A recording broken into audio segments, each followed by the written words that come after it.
Welcome, Linwood community. Good afternoon. It is Monday, and Mr. W and I are here coming to you with the podcast that shall not be named. We are getting towards the end of the year. We've almost made it. We're into May, coming up to June, and we were thinking about, what should we talk about? And one of the things we're noticing is that when we come up with a topic, we've usually forgotten it by Friday. So this one we just thought about today, so that we won't forget about it. And we almost forgot it anyway, but that's okay. Mr. W, you had a good idea. Talking about, we got summer coming. What do you do to keep the learning going? It's a long time between summer and fall. So what do you do? So that's what we're going to spend our time on today. We'll finish up with a few resources for the summertime to keep you busy and hopefully keep the money in your wallet so you don't have to spend a fortune. And so let's just kick it off. How you doing, Mr. W? I'm doing well today. We are into May. We are getting to what we like to call the crazy season of school because we can see the end of it coming, and that means tons of activities are going on. Kids are doing their end-of-the-year stuff. Teachers are doing end-of-the-year stuff. So this is where it gets real busy and crazy for us counselors. But hopefully the stuff we talk to you guys about today can help you in the summer when your kids have 24 hours free of any structure from school. So we're hoping we can help you out. Yeah, that's right. So the one thing I would mention too before we even get started is that, in the front office, I know there's a bunch of magazines that have like summer activities in there. So if you haven't done that yet, I would recommend grabbing one of those because there's a ton of stuff out there. Yeah. The other thing I'll mention right off the bat, and I'll mention some stuff off of this website at the end of the podcast, but PDX Parent, I noticed, has a ton of stuff about free and discounted pricing stuff for museums and things like that. So, definitely check those things out. And the other thing I'll say, too, before we get started is the Family Support Center in our district has a ton of stuff going on. I think they have movies, enrichment days, stuff for kids of all ages. So it's a great resource to check out. I think they even have, maybe they have computers and stuff like that to use. So definitely check in with them if you're looking for things to do over the long summer. We had talked about dividing this up sort of by younger, older. Mm-hmm. Definitely changes things a little bit. So we're just kind of going to go freestyle here a little bit, and we'll just kind of jump in on each other and just talk about some different things. Right. So Theo's going to take the younger. We figure that makes sense since he has a 5-year-old, and then I'm going to take the older because I have a 15 and 18-year-old. So I've already gone through some of this stuff, and then Theo's experiencing the little kid stuff now. So when Theo's sharing, he's kind of looking at K through 3, 3rd grade, K through 4th. And then when I'm sharing, I'm looking more at 5th, 6th, 7th, 8th, into 9th and early high school. So what was your favorite thing to do when you were a kid? What was the number one thing for you to do in the summertime? Oh, that was easy. I would go swimming. Every single day go swimming. But we also had a public pool that was right next to my house, and that's where all the kids met, and that's what we did the whole day. We'd either swim there, or we'd go down to the Boise River. I'm from Boise, Idaho, and we'd go down to the Boise River and swim in the river. So that's what you did when it's 100 degrees every day. Water. Yeah, water. And now the summers seem to be getting hotter in Portland. Water definitely seems to be. Where's the good place to go to water around here? What would be the good place to go if you don't want to spend a bunch of money? Clackamas Aquatic Park's fun. It's not free, but it's pretty cheap. Yeah, well, and that's where I would start, is you can often find ways, here's what I would say. Online, there's so much information and so many ways to find out bargains on swimming places. So Clackamas often has certain days, the aquatic park often has certain days that are half price or that you can get prices off and you can call them or you can go online and check their information. There's also, I know there's a couple of outdoor public pools. Although I don't know if they're close to us in our vicinity. I know there's one in Selwood that's pretty cool. It gets a little crazy in the summer. Yeah, they do have snow cones out front. Right. And come for the snow cones. I get roped into every time. Yeah. My son tricks me. He says, "Hey, Dad, let's go swimming." He doesn't really want to go swimming. He wants the snow cone. So that's fun. But that park is super fun too in the summer. What I love about that park is that you can go there, and it's really. It reminds me when I was a kid. You go to Lithia Park in Ashland. And you could just build forts, and you could just crawl around, and you could get your hands dirty, and it wasn't just a playground; it's a place to explore, and that's what I love about Selwood Park. So that's a great place to go if you want to swim and explore.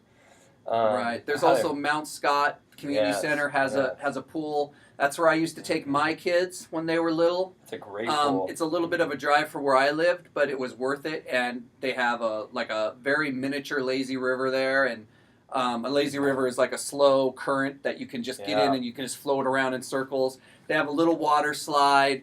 Things like that. They have a whirlpool. Sucks me right. in. So that was a place I took my kids. It's an indoor pool, so it's open all year round. That's another good one. But again, really get on the internet. Just Google local pools around your area, and I'll guarantee you things will come up. And then just look into them, because a lot of times you can get coupons and find bargains to get there. Yeah, definitely. Other things, as I was thinking, what is fun, what is inexpensive, but still a blast. I was thinking of, you can do simple things like, my son and I last week, we found some bugs in the backyard. We just went and got some dirt, put it in a recycled jar, put the cap on it, put some air holes in it with some food and some water. And it was a blast. We just watched these ants and different bugs, and we just kind of watched it for a few days. We let them go. I felt bad about it. but it was super fun. We had so much fun doing that. And catch and release. Catch and release. We did not have permits, so we had to catch and release. But, we had a blast doing that. And that cost absolutely zero. Well, it cost the money to buy the yogurt. Right. But other than that, it was, using things like that. Other things that I have fun with is just taking cardboard or, recycled boxes with tape, building towers, and, you can just have a ton of fun with just around your house if you really think about it. Yeah. So those kinds of things are definitely easy and fun things just for creativity, because I think, it's good to have, reading and math and those kinds of things, and there's ways to make that interesting. But just being creative, getting that brain juice flowing, turn the games off for a little bit, turn the TV off for a little bit, and just get into the creative part of life. Yeah. I think that stuff is really critical. And I think the older kids, it's a little more difficult, because they they're getting to that age where they want to be individuals, and they kind of don't want you around a lot. But there are still things you can do. One of my boys we got him heavy into camps. And so what we did is, my wife, around this time, or maybe even a little earlier, we would talk about what his interests were. So the thing you can do is find out what your kids are interested in. Is it computers? Is it animation? Is it... And I'm telling you guys, there is a camp for just about everything. Just an example. My son went to outdoor ranger camp, where he got to learn to shoot a bow and arrow, and they went in the forest and did a bunch of stuff.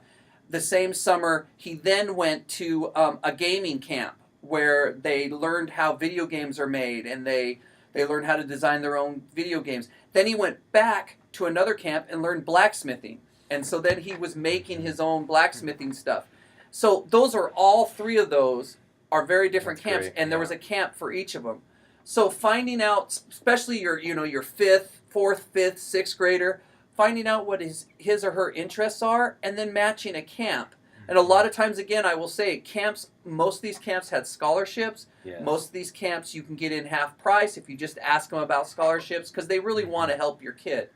For your older kids, maybe we're still talking pre-driving, so they're not high school where they can just get in the car and go hang out with their friends.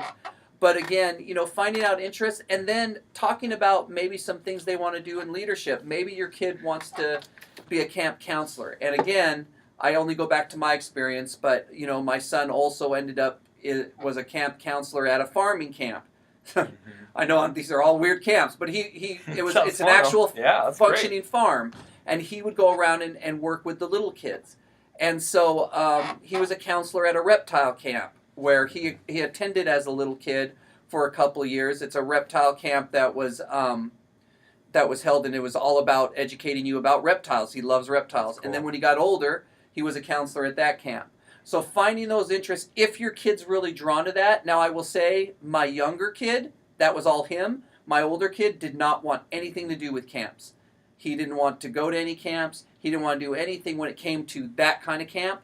But he was big into basketball, and so he filled his time with basketball camps where he got to go play. And so we just found their interest and kind of fit it that way. So one idea is really look at the camp scene going on, look at all the stuff that's out there, because there is a ton of camps out there for your kids.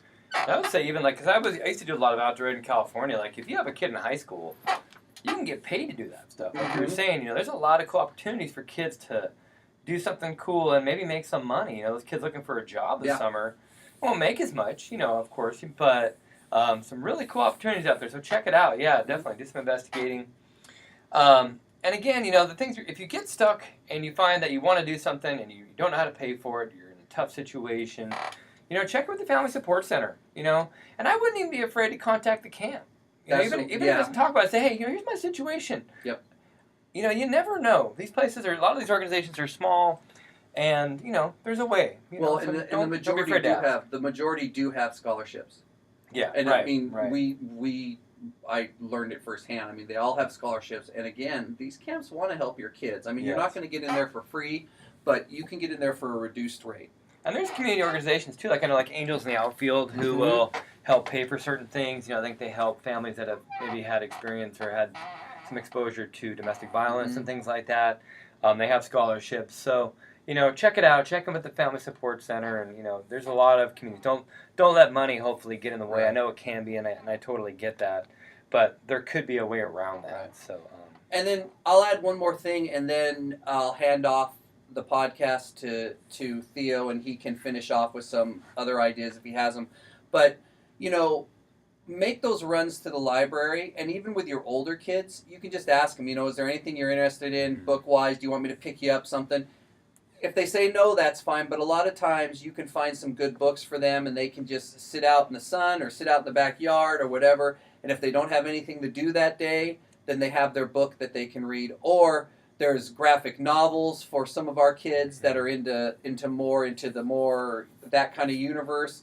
There are tons. Comic books are a whole different thing now, and there are tons of comic books and graphic novel books that cover all sorts of stuff. And maybe a trip to the library, or a trip to like Barnes and Noble, and where you have some selection to where you can buy 2 or 3 books, and then that'll last you the whole summer. That'll be their books for the summer, and they can read those. What you're trying to do in the summer, honestly, with our older kids, is just keep their brains exercised. So having them read once in a while, talking about current events with them, and really getting into depth into what they think. And what I mean by current events is, if you're going to talk about it, it doesn't need to be this is why this is bad, this is why this is good, but more of a, what do you think about what's going on? What do you think about this? I read this online about this event. What do you think? And just stuff that keeps them thinking during the summer. You don't need to drill your older kids on math, and you don't need to make them read. I hate when parents say, well, I force my kid to read an hour a day, because that just makes reading horrible for them. That's a good way to kill the love of reading. Exactly. But if you just provide stuff, and you just sit down at dinner and you just talk about things, that's a great way to exercise your kid's brain. So, I mean, that's what you can do with the older kids. Theo, do you have anything else for the younger kids? On the library thing, I was going to say, the cool thing about the library, too, is that you can get passes for things. I think they used to have passes for, like, the Air Museum out in McMinnville, for OMSI, the Children's Museum. They had, like, free passes there. I think, especially at the Leading Library in Milwaukee, I think they have passes for things. So, yeah, that too. Libraries are awesome resources in the community, for sure, and underutilized big time. Yeah. So, that's something definitely that came to mind. The other thing that I thought was kind of fun is, storytelling in any way is kind of fun. There's free apps where you can do, like, animation, snap-stop animation, where you click it, you can use your action figures and you can make little animated movies. There's a ton of fun things to do that are just really creative storytelling kinds of things. So those are just a couple thoughts.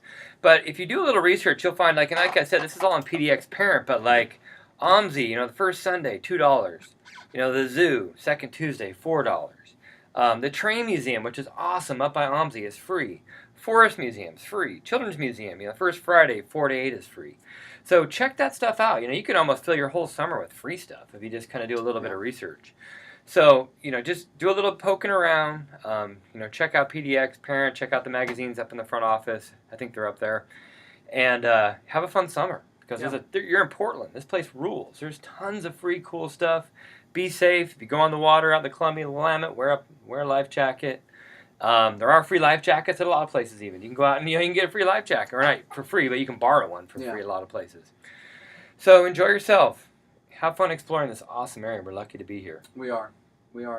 So our plan is we will at least have one more podcast. We're hoping to kind of go through May, but it just depends honestly on how crazy it gets. So we'll have at least one more podcast, hopefully 2 or 3 for you guys before we call it a summer. Just a reminder for our 4 listeners. Thank you, 4 listeners. That we are off during the summer, so Theo and I will not be making these podcasts during the summer. We don't have time for each other, and we need to take a break from each other. Yeah. So they will start again in September. So, and then hopefully by September we'll be making some changes and doing a lot more stuff with the podcast. So hopefully 2 or 3 more, and then summer will hit, and then we'll give you guys summer to relax. All right. Have a great rest of the year, and we'll talk to you in a couple weeks. See you later. Thanks. Bye.